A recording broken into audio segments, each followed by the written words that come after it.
ASI Abdul Hakim لاکھو کے فرزند مہتاب علی لاکھو کی ملائکہ photo state and stationery shop کی شاندار افتتاحی تقریب نزد دارالعلوم مدرسہ جمن شاہ روڈ ٹنڈوادم میں رکھی گئی، جس میں مہمان خصوصی رئیس اختر حسین مری، وڈیرہ گل حسن خاصخیلی اور دیگر نے ربن کاٹ کر افتتاح کیا۔ اس موقع پر عبدالحکیم لاکھو نے سندھ کی ثقافت اجرک پیش کی، جبکہ دیگر مہمانوں میں خان محمد مری، پرویز خاصخیلی، حاجی عثمان خاصخیلی، سجاد خاصخیلی، ندیم خاصخیلی، رئیس غلام رضا مری، میر حسن مری،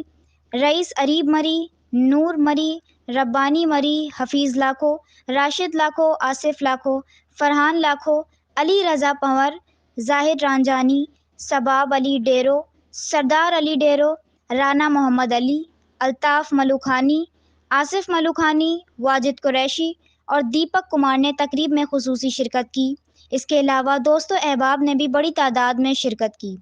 اس موقع پر مہتاب لاکھو نے آئے ہوئے تمام معزز مہمانوں کا شاپ کی افتتاحی تقریب میں شرکت کرنے پر تہہ دل سے شکریہ ادا کیا۔